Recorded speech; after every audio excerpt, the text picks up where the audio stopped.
I'm Ron Klopfanstein at the other side in Utica, where Drawn in Glass, a glass sculpture exhibition by artist Tina Betts, is opening tonight. I'm with Tina Betts. She's the artist who's being featured tonight at the opening. And Tina, why don't you tell us a little bit about your work here? It looks like a rib cage with a bird's nest underneath it. Yes. And I'm kind of describing it for the radio audience here as well as the video audience. I would say it has like kind of a gold color to it. So it's made of flame-worked glass. So I paint a sheet of glass first with glass enamels, fire those on in a kiln, and then I cut that sheet of glass into strips. Wow. And then in a torch flame, I take that strip and I pull it into strands. So the paint on the glass enamels that I fired on, I made sure that they looked kind of bone-like, sort of whites and grays and sort of a painterly sort of wash of different colors. And that way it looks more natural, like the real organic thing. So this entire thing, including the nest, was once a flat piece of glass? So the nest is actually brass wire. Okay. So that's made out of brass, and then the rib cage sits on top of that. So that's sort of the base for the rib cage, but the rib cage is fully made of flame-worked glass. So originally this was like a flat piece of glass? Glass, and then I cut it into strips. Yeah. How do you how do you get it to bend and shape? So those strands of glass, if you can imagine working with linguine, perhaps. Yeah. So basically, a strand is like a piece of linguine that I'm using a torch flame to bend it, to make it move and make it curve. And I work from the tabletop up, so I have like an armature that I'm working from, like a little piece that is holding it to the table, and then I'm working from that. So I created each individual rib separately, and it's freeform. It's basically, which is why the show is called Drawn in Glass, because it's basically like a three-dimensional drawing. It's like a piece of linguine that I'm using. I've been working in glass probably 45 years. Okay. And so it's not something somebody can do, just starting. But you kind of have to be the glass as you're working with it. And because I've used it in so many different ways, which can be seen in the show, it's sort of inherent in my hands know what to do. So, yeah. Do you often integrate natural themes and text into your work? So the text, I think, is just an added layer, and I don't necessarily point it out right away, but it's a structure, right? So like any kind of writing, no matter what language. The actual font of the letters themselves. And so it's kind of lends itself. So this watering can piece is made up of the word nurture. And so it has another brass wire bird nest in it. Yes. And then in script it says nurture over and over again in order to build the watering can. And then there's a robin up above, which is the nurture piece. So it has the natural kind of so thing. nature, the life cycle, reproduction, femininity, family, those are all themes that I like using. I'm with Reiner. He's the director of the Other Side Gallery. So what is the Other Side? The Other Side is a gallery and community forum, and it's the brainchild of Kim and Oren Domenico, who ran this coffee shop just next door. Domenico's. As an artist yourself, what do you see when you look at Tina's work? Well, when I saw Tina's work the first time, I thought, well, hi, there are not many people in the world who work with in this medium, no? Yeah, it must be so hard with melted glass, the intricate all shapes. these other things that I saw, people who are working with art, did completely different things. Barely could be defined as art. And you have here an artist who is a trained artist who ran through an art school and teaches art. And just these distinct things that makes you think, to look at things differently. Amazing, And the other thing, sort of like looking at her work, it makes you look at nature differently too, which is kind of what art is supposed to do. I'm with Sherman, and you said you're a regular here at the Other Side. And Why do you come out to support art and artists?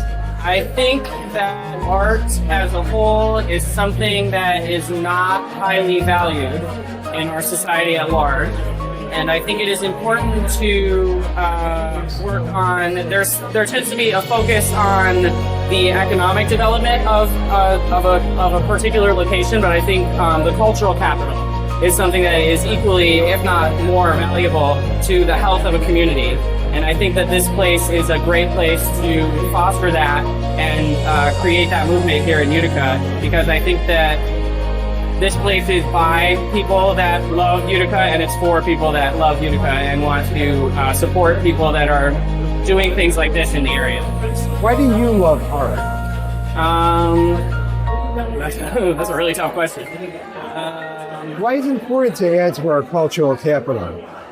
Well, I think the nature of capitalism creates standardization, right? And I think that art is our greatest defense against just the standard whitewashed corporate America that people are trying so fervently to push us into. What do you see and feel when you look at, like, say, like this particular art? Like when you're exposed to art that's new, that was made by the hand, but perhaps with tools, but by hand, by an artist with a particular intention, maybe like with a credo, like they want to prove some to the point. How does that make you feel? How does that enrich your life? Well, this piece is extremely human, right? It's like somebody's sternum. So I think Why does that matter? Especially right now, like when people are going hungry, like why is it important for us now to like really get in touch with our humanity? I think it's, like I said, it's a form of resistance, right? Like, I think that there's something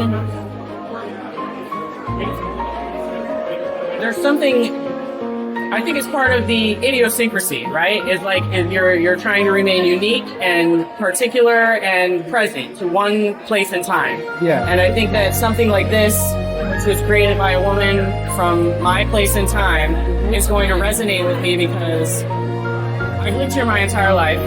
I love living here. And I look for other people that are living and working and trying to create something that is distinct to our time and place, because I think like we can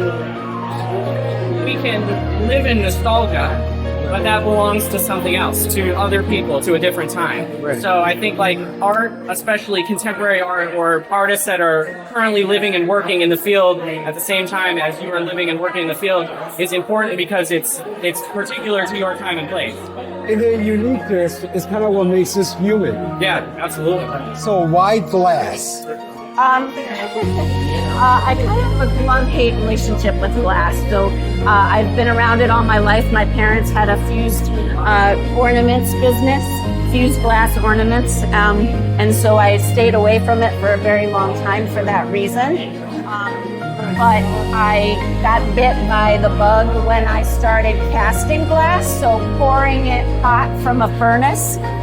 You pour with actually this really long, 8-foot long ladle, and the ladle is just like a soup ladle would be, and you dip it into the hot glass in the furnace and you pour it. It's like magic. Yeah. So once I did that. It must be all colored, right? Yeah. Well, so there's a bee wing down there, and yeah. the funnels that are over there, those are casting glass. Yeah. So those are sand cast. So you push a funnel into the sand, and then you pour hot glass into that. Oh. So pouring glass is super, super amazing. Yeah. And when you watch glass being blown, it's also really amazing. But for me, when I saw that first casting happen when I was a freshman in college, I was hooked. There's something so primal about that. You know, it's like volcanic, you know? Yeah. It is. Cavemen weren't doing it, but they should have been. Well, you know, like the melted glass, like the lava, you know, there's something, it's like an element, That's you know, right. so Yeah, it's magic.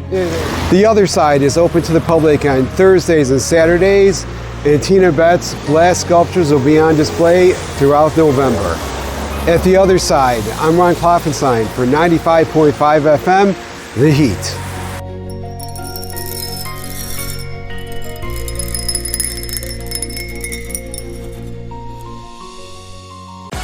This is Ron Klopfanstein. Meet me in the hot seat every Monday at 5 p.m. for Hot Seat Media Mondays on 95.5 FM, The Heat.